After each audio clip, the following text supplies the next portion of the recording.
explain themselves. Who entered the house to come and buy Mohbad? Is it Adura or Wumi or a stranger? And I'm so happy for Baba Mohbad for all the steps that has been taken, and whoever wants to listen or whoever thinks that they are deaf, that is their business. I don't care. So far, I'm happy with everything that is going on. I don't care what other people said. And I've said this, I'm going to follow Baba Mohbad because his words is not changed since 2023. Since Baba Mohbad get an interview on, I think, is it on BBC? Since then, his words it has not changed. So I'm happy for that. And about that dirty boy that interviewed Baba Mohbad, you see, they say that charity begins at home. No matter what, you can't hide it. You cannot hide it. And your behavior as well, you cannot hide it. Even if you pretend, it will come out. No matter what. Like that boy, you see, I don't even want to say anything about him too much.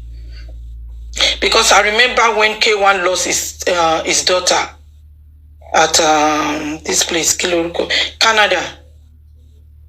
The girl by inside the house. I think she live alone. Kéèyàn wá sọ fún K1 pé that stupid question. Ọmọ tó pa ńkọ́? No. Ọmọ tẹ́ pa ńkọ́? Ọmọ tó pa ńkọ́. Kéèyàn sọ fún K1 pé ọmọ tó pa ńkọ́, ọmọ ẹ̀ kú sínú ilé ni now. And the next, I think that week, K1 went for a show. Well, because he's already got the money. He went for the show. Hey, Joe. So, Kiwani, the difference between K1 and Baba Mohbad. He went for a show. What's the difference between Baba Mohbad and K1? Because Baba Mohbad is not popular, K1 is popular. Is that the difference between them? And Baba Adeboye, he went to church and praising God when he lost a grown-up man. But Mohbad one is even totally different out of these three people. Because people are in that house when Mohbad died. So how can that stupid boy say Omoto Panko? Because that word is very heavy. It's very heavy to me. But I think Baba Mohbad want to reply him. Baba Mohbad want him to be, so people can see that he is the nuisance. Yes, that's the way that man, if you can see Baba Mohbad body language and the way he reply him, he give it to him. Is that what you want to hear? I will tell you. He said that, Baba said that, yeah, on the 3rd of January, I saw Mohbad in my dream. And he was asking him, what did Mohbad tell you? Baba said, no, that is me and Mohbad. And it's true. Baba he knows what he's doing. Because I can see that Baba fe fungo fe then kogbelo. Baba je come the whole world have seen him as a stupid boy, as a nuisance me because notorious me mo because only you are a friend to Mohbad and you asking that kind of question. Koto dabi awon junkie Jamaica. And Bami H, welcome back. I'm happy to see you because I've said at the end of this month, first week of February, I will squeeze you. I will call you. I will message you again. I know that you cannot leave because you are a Leo.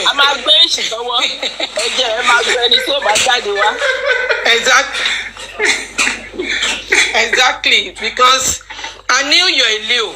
Leo always standing and fighting to the last. You're a lion, and you will continue standing as a lion, and you're a warrior. We can't lose you, and you are not going to lose everyone here as well. In the mighty name of God, we are here, Gidigba, and I've been saying this, and I will continue saying this. I've prepared my mind. I don't care if it is 10 years, we are standing here. Commissioner of Police, Ishola Olarewaju Olawale, please. I'm begging. Please, do the needful. Do the needful. Because the deceased father have come out several times through the electronics and these paper things. And he has expressed his mind about the plight of his son, and he wants justice. Governor Sanwo-Olu, Governor Babajide Sanwo-Olu, the whole world are pleading, do the needful, sir. We are not going to relent. We want justice for Mohbad, no matter what. We don't want injustice. We want justice, a true justice for Mohbad. We are not going to stop. We are going to continue using our voice, no matter what. And the whole world eyes is on Nigerians. Baba Bola Ahmed Tinubu, the president of Nigeria, please, sir, do the needful. This is a boy that passed inside the house, and there's 15 people in the house. The junior brother of Mohbad, Adura, is in that house, and Wunmi, Wunmi Cynthia Adebanjo, the co-partner of Mohbad, she's there, and she saw Mohbad when Mohbad last breath. So, sir, please, sir, we need you to take action, to take whatever, anything you want to do. We want justice. Thank you. Bye. Thank you so much, Mommy. Thank you, Mom. Okay, one of the reasons why before before Yayo will come up and we'll have Mommy Coach. One of the reasons why I was out I was offline is because there is this course that I'm doing, so and it takes time, and coupled with works, January things, you understand. I'm doing this course, and it takes time. It's actually online. It takes time, and is one reason why I was offline for some couple of this thing, because I knew, in justice for Mohbad, you have to be, it takes attention and it takes time, so you have to sacrifice one for this thing. I know that there are good people that are doing the job, even while we are not here. There are good people that are doing the job. So I want to say big thank you to you. Obaro, good morning. Thank you so much. Iyayo, let's have you. Thank you so much, Iyayo. Mama Esther, good morning.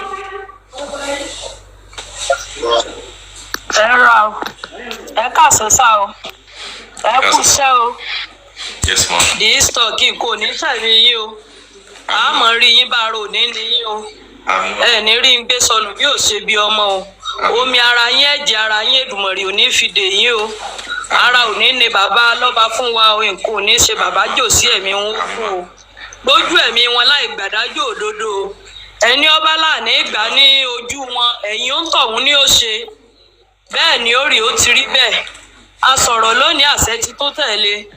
Àdúrà yẹn gbà síwájú. Tó agbọ́ gbogbo tẹ́ sọ. The person speak English balẹ̀ jẹ́. I will speak Yorùbá fayín pátápátá ẹ̀ ní sóríire. Gbogbo ẹ̀yẹ níbí. Ẹlẹ́fẹ̀ èbò ogún bàbá lọ́ba ẹ̀ ní gbádùn ayé ẹ̀ ní nísinmi. Kakọ́ wí bẹ́ẹ̀. Gbogbo ẹ̀yin yòówù tí ẹ̀ ń rò lọ́kàn pé ṣèdájọ́ yìí ó sì rí bẹ́ẹ̀. Ẹ lọ gbàgbọ́, ẹ lọ tú ọkàn yín, bẹ́ẹ̀ ni ó rí àgbàdájọ́ òdodo. Àgbàdájọ́ òdodo. Gbogbo ẹni ọba ní òní rí bẹ́ẹ̀ láàní rí mọ́. Gbogbo ẹni tó bá láàní ìgbà lójú ẹ̀. Ẹ̀yin ẹ̀ láti gbà á. Àní láàkì gbogbo owó ní gbó. Gbogbo ń tá a fẹ́ pátá láàrí ṣe lórí ìdájọ́ òdodo tá a là ń wá. A dúpẹ́ lọ́wọ́ Ọlọ́run gbogbo ibi tó mú wa tọ̀ lọ. Torí wọ́n ní bẹ́kún pẹ́ títí ayọ̀ ń bọ̀ bọ́ bá dalẹ̀ gbogbo eléyìí tá a ti ń ṣe é bọ̀ látẹ̀yìn àjẹ́ ọ̀rẹ́ wa bọ́ bá wá pẹ́ bóyá amọ̀pá padà jèrè ìdùnnú gbogbo ẹni tó wá dúró tó rẹ́dì láti retí ìdájọ́ òdodo gbogbo yín etí ayọ̀ yín lẹ́yìn gbọ́ o etí yín lẹ́yìn gbáre gbogbo ẹ̀yin alábòsí náà ẹ múra ẹ máa ṣe lọ o bó pẹ́ títí igbá ẹ̀san ó lòun èèfọ́ òjò ẹ̀san sì lòun ọ̀rọ̀ bó bá yá lórí ẹ̀yin alábòsí àṣírí yín ò dẹ̀bọ̀ ẹ̀yin náà rí pé ń tú bẹ́ẹ̀ ṣe ń ṣe lẹ́lẹ́dùmarè tú yín láṣìírí ni la fi ń sọ pé ẹ lọ jáwọ́ nínú iṣẹ́ ibi abẹ́ ẹ̀yin ìjọba wa lákọ̀ọ́kọ́ ó wù wá kẹ́ ẹ tètè fún wa nídàájọ́ òdodo èyí ló jẹ́ ìfọ̀kànbalẹ̀ lórí yín pé a ní yín bí ìjọba olódodo lóòótọ́ ṣùgbọ́n ibi tá à ń kó wa wọ̀ lọ gbogbo bẹ́ẹ̀ ṣe ń ṣe wáyìí ó ń jẹ́ kọ́mọ yé wa wípé ẹ̀ ń ṣe bí agbára yín ti mọ lónìí tó sì jẹ́ wípé nǹkan ní ọgbà agbára yẹn lọ́wọ́ yín bó bá dọ̀la bẹ́ẹ̀ lẹ ṣe ń ṣe kinní yìí fún wa torí kò jù tọ́lá àti ẹ̀tíró lórin tó ń larúkọ mọ́ pírẹ́sídẹ̀ǹtì wa lórí tó bá jẹ́ bàbá ẹnìkan lọ́dọ́rù rẹ̀ wò ó níbi tí ó ti bá rẹ̀ kí ló wá dé tẹ̀ ń jẹ́ àmọ́ bá a ti mọ tẹ̀ ń sọ fún wa wípé àwọn ọmọ aláìní àwọn ọmọ tí olówó òbí wa tí àwa náà sì ráyé wá àárí olówó bí wa bẹ̀tì àárí ayé wá torí pé kèé ṣe bàbá ẹnìkan lẹni tó mòdì wa tó ṣẹ̀dá wa ṣùgbọ́n bẹ́ẹ̀ bá wá lè ṣe iṣẹ́ yìí gẹ́gẹ́ bí òdodo tẹ́ ẹ ṣe bíi pé ẹ̀yin náà jẹ́ èèyàn ẹlẹ́ran ara tẹ́ ẹ bí ọkùnrin tẹ́ ẹ bí obìnrin tẹ́ ẹ dẹ̀ ń retí àtúbọ̀tán lórí wọn ẹ bá wa káràmásìkì ẹ dìde bíi pẹ́yìn lẹ́tì ẹ̀bí Mohbad kí ló dé tẹ̀ ń fi ojoojúmọ́ dà wá láàmú tí kálukú wa ń kígbe ìkorò tá à ń kígbe ẹkún lójoojúmọ́ ó ń ju eré à ń fi ayọ̀ à ń fi ìdùnnú a fi ń para wa lẹ́rìn-ín ni àti ìní tí ń lù wá nú lórí ìdájọ́ òdodo tá a láǹ wá ṣùgbọ́n Ọlọ́run ní ká kún fáyọ̀ pé tọ́ráyọ̀ ń bọ̀ bọ́pẹ́ bóyá òun náà la ṣe ń jókòó lórí ìdùnnú gbogbo ẹ̀yin ẹni bí ìwọ tó ń gbé tí òkè lu ti sàlẹ̀ tó tiẹ̀ wá ronú pé bóyá ni ìwọ tiẹ̀ rí ìdájọ́ yìí gbogbo yín ẹ lọ rí lásìkálẹ̀ yín o ẹ lọ sùn ànídìí yín níta mọ́ torí ẹ wúlò fún wa ẹ ṣàǹfààní fẹ́ bí dépò pẹ́ ṣàǹfààní fún àwọn aráàta èyí tó tún wà bẹ́ẹ̀ ni pé gbogbo ẹ̀yin obìnrin tá a bínú èèyàn gbogbo ẹ̀yin ọkùnrin tẹ́ ẹ̀ fi abẹ́ yín bímọ ẹ bá wa dìde ẹ jẹ́ kí kinní yìí ta yín la ẹ jẹ́ ó dàbí pé kéèyàn kó bóyá ká sọ pé ká tọ̀ sí tí wàá ń wò ó bí ó ti wò ó tí èkú ò lára rẹ̀ bóyá obìnrin tiẹ̀ kó àìsàn kan dìsíìsì tí wá sàn tírìtì ẹ̀ tí ń wò pé bóun ni ó ṣe kúrò lára mi bẹ́ẹ̀ ni ká ẹ ṣe bá wa ṣègbésẹ̀ yìí ẹ má jẹ́ ká ṣe ìgbésẹ̀ yìí ní ọ̀rọ̀ ẹnu ẹ sì má jẹ́ ká ṣe ìgbésẹ̀ yìí nítorí pé a nífẹ̀ẹ́ ẹnìkan ju ẹnìkan lọ torí gbogbo wa ni ẹlẹ́ran ara tá a nífẹ̀ẹ́ ara wa ìwà èèyàn ní múyàn kórìíra èèyàn nígbà tẹ́ ẹ bá ti ń bá ẹni tó yẹ kó gbọ́n láwùjọ òmùgọ̀ tẹ́ ń bá ẹni tó yẹ kó wà lórí òdodo tẹ́ ń bá ní ọ̀nà kọ̀rọ̀ níbi tí ẹ ti ń jẹ̀jẹ̀ ìwọ̀sí tí ẹ ti ń jẹ̀jẹ̀ ìdọ̀tí òun náà ní mú wa sọ pé akànjọ jẹ́ èèyàn ni ìwà wa kò lè papọ̀ kálukú ló wá lọ́tọ̀ọ̀tọ̀ ìwà kálukú ibi tán ti bí ni ó sì ròyìn rẹ̀ èmi wá ní láti máa fi ayọ̀ àti ìdùnnú sọ fún yín àti ntẹ́lẹ́dùmarè ń sọ lọ́wọ́lọ́wọ́ wípé ẹ sọ fún àwọn ìyá kan àbí àwọn obìnrin kan tí ẹ tiẹ̀ láwọn tiẹ̀ lágbára lórí ayé bóyá tí ẹ ń fira wọn wé babaláwo tí ẹ ń tàn wọ́n jẹ lórí ayélujára pé irọ́ lásán òun ni wọ́n ń pa wọ́n ń ṣiṣẹ́ lórí èké torí ẹni tá a bá fi ọ̀rọ̀ ẹni lọ tó gbé ọ̀rọ̀ ẹni sórí afẹ́fẹ́ ẹ jẹ́ á sọ fún wọn wípé ẹranko ẹhàn náà ni ìtì Ẹlẹ́dùmarè gbélé àwọn àgbàlagbà lọ́wọ́ kò sọ pé kàn fi kúrìyàn káwá wádìí nǹkan dọ́dọ̀ yín ká ní kẹ́ ẹ yẹ̀ wá wò kọ́ wá jẹ́ pẹ́yìn gan lẹ́gbẹ̀ẹ́ wa wórí ayélujára ẹ ti ya wèrè ẹ ti mad ẹ ti ní mẹ́ńtà ògógóró tí ń dà yín láàmú iṣẹ́ ibi tẹ́ ẹ ṣe ó ti ń ru yín lọ́kàn ó ti ń kó sí yín lórí gbogbo yín lẹ́sìn jèrè sí ọwọ́ yín èyí ń bá gbogbo ìwọ tó bá wá sí lọ nífẹ̀ẹ́ justice fún Mohbad lódodo ò ní bu ẹnu ẹ̀gàn lu bàbá alọ́ba láíláí torí òkè òkúlòkú rè máa gbọ́ ọmọ òun ló lọ ìsàlẹ̀ tó ń bú bàbá yìí, tó rí Abọ́sẹ̀dé oníwájú gbádágí ńlẹ̀ tó bú, tó rí Wùmí olóbò pọ̀ nǹkan àbọ̀ ńlẹ̀ tó bú, tó wá wò pé bàbá yìí alọ́ba yín ló mọ̀ fitayin ló mọ̀ bú, á jẹ́ kó lágbà ńlé, bó sì fẹ́ bó pé ewu orí ó fìyà jẹ yín, ewu orí tútù yín láṣìírí, tí ń jẹ́ ẹ̀dààmú, tí ń jẹ́ ẹ̀sìramú, tẹ́ ẹ̀ fi ń gbé òfì lórí jumpsuit. Gbogbo yín pátápátá lẹ́ẹ̀ padà sí èrè ọjà. Gbogbo ẹ̀yin tẹ́ ẹgbẹ́nu òkè lọ́kùnrin lóbìnrin yín tó bú bàbá lọ́ba. Gbogbo yín lẹ́ jìyà ẹ̀ṣẹ̀ yín. Èdùmàrè ò ní dárí ẹ̀ṣẹ̀ yín jì yín. Bẹ́ẹ̀ ni ó ti rí bí ọ̀dà ṣẹ. Wùmí Cynthia Adébánjọ, iṣẹ́ ọwọ́ rẹ òbú ẹ láṣìírí.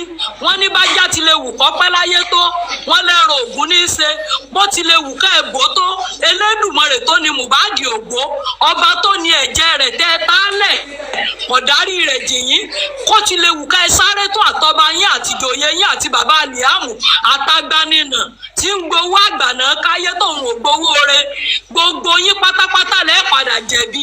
Déédéé bí kálukú yín bá ṣe ṣe mọ́ ni wọ́n ṣe ránṣọ ẹ̀wọ̀n yín. Àtẹ̀gbọ́n rẹ̀ Kàrímọ́ àtìyá rẹ̀ Jùmọ̀kẹ́ àtọlórí burúkú Sadé àti Dàrọ́sà, gbogbo wọn pátápátá ni wọ́n jèrè sí ọwọ́ wọn. Gbogbo wọn lẹ́yìn ní sáìsì yúnífọ́ọ̀mù yín, gbogbo yín lẹ́ẹ̀ka ti yín. Sọ wárí wọ́tá ọlọ́àjọ wà lórí justice náà tó ń ṣèké ṣáájò tó tiẹ̀ ń wò pọ̀ ọmọ ọba mi òkè mọ̀ ń wù ọ lọ́wọ́ ni. Bọ́bá bẹ̀rẹ̀ sí í músẹ̀ rẹ ṣe, àwọn tó bí yín ò ní lè wò yín, wọn ò ní lè tọ́jú yín torí wọn ò ní mọ bí ẹ ti forí képè, torí pé ẹ̀ ń gbépè lẹ́nu ọkùnrin, ẹ̀ ń gbépè lẹ́nu obìnrin, ẹ sì ń wò pé sí ọ̀sẹ̀ ni. Babaláwo kan tó lóògùn tó gbójú gbóyà tí ó bá yín wẹ èpè, tí ó sì bá yín wẹ ègún tẹ́ ẹ ṣe fún Mohbad ò sí láyé o. Torí ẹni tá ń torí rẹ̀ dẹ́ṣẹ̀ kò sí mọ́, ó ti jù yín lọ, ó ti wà nípò mímọ́.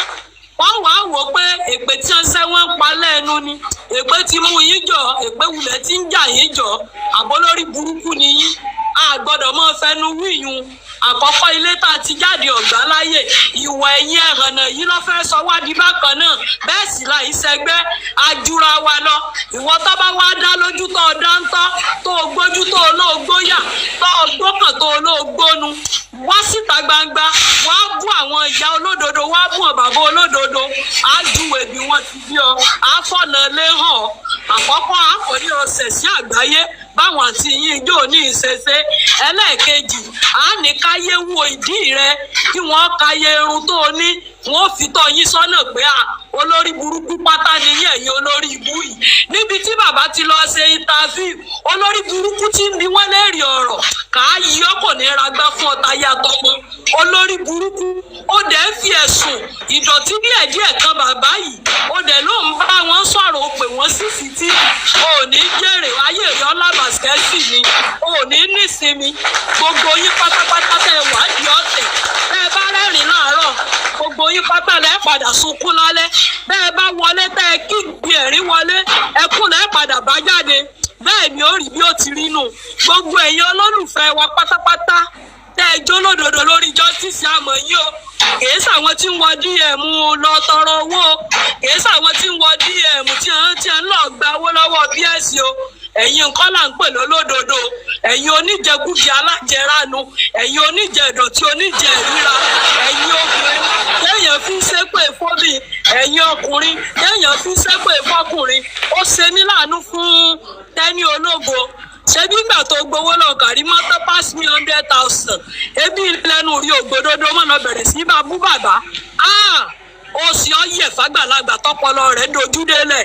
Ẹ̀yin ẹranko èèyàn yìí, ẹ̀yin tẹ́ wáyé tẹ́ ṣẹ́kù ọrùn, gbogbo ìgbàlà ní yé rántí ẹ̀yin tẹ́ ń parọ́, gbogbo ìgbàlà sì ní yé rántí ìrántí olódodo, àmọ́ rántí olódodo sí dáadáa ni. Ẹ̀yin ẹranko èèyàn yìí, ẹ̀yin ó ń dọ̀tí, kí ló wá dé? Bàbá lòun èédóbò tó léegun, ẹ wá fẹ́ sọra yín degun sí ajá lọ́rùn. Àṣé ẹ máa gbéra yín lọ bí ẹ ti gbéra yín wọ ẹ̀yin oníṣekúṣe, ẹ̀yin oníranù onídọ̀tí, tọ́já pé àfi àwọn tí wọ́n bá ń ṣe yín níṣekúṣe ẹni tẹ́ yín lọ́rùn.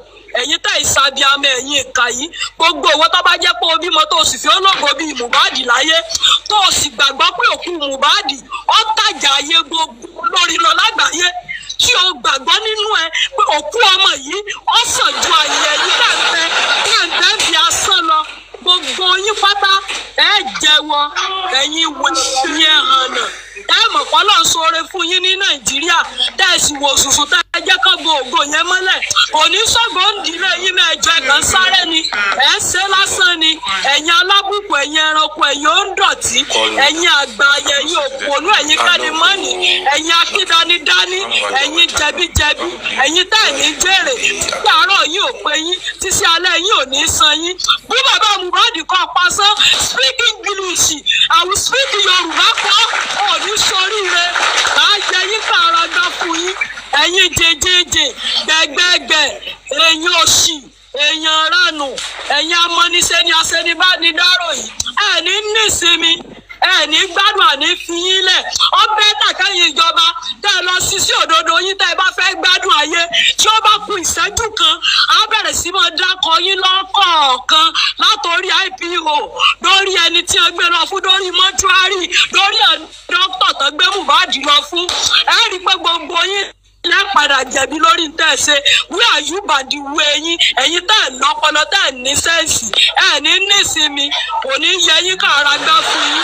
Olórí burúkú, àwọn ídíọ̀tì tó bá níyàn ídíọ̀tì, àwọn tọpọlọ wọn ti dọ̀tí, àwọn tí bóòtù ọpọlọ wọn ti lò, àwọn tálàáfíà ara wọn ò tó nǹkan mọ́, àwọn tí ẹ wáyé tí ẹ sẹ́kù ọ̀hún. Gbogbo yín ẹ ti lógo, ẹ ní gbádùn, ẹ ní sinmi. Ẹ̀yin tẹ́ ẹ bá ń wá túrú òdodo, ẹ mọ̀ bí ẹ gbà lọ́pọ̀ ẹ lọ ṣe nǹkan. Atúniláṣìírí náà yá tẹ́ ẹ lọ bá. Ògógóró náà wá fọjú ayé wọn mu. Òní ń dà wọ́n láàmú náà fi ń wíwìkúwì. Ẹ̀ẹ̀kejì, sáà mọ̀ pé gbogbo ẹni Kàrímọ́ bá ti fọ́ bà, wọ́n ní mọ̀ ń bá kí, wọ́n ẹ̀yẹn ní bá wọn ìyá fákí o. Àwọn Fáfúnlẹ́pọ̀ tí a sọ̀rọ̀ àwọn di Fáfúnláyọ̀. Tí ẹ bá lọ jáwọ́ nínú tẹ́ ẹ ṣe lọ́dọ̀ wọn, gbogbo yín lọ́kùnkùn àkànlẹ́yọ kọ̀ọ̀kan, ẹ sì ní ńlá ẹnu òdodo mọ́. Tí ara wíwo, mo wí rí àbí ìwí rí.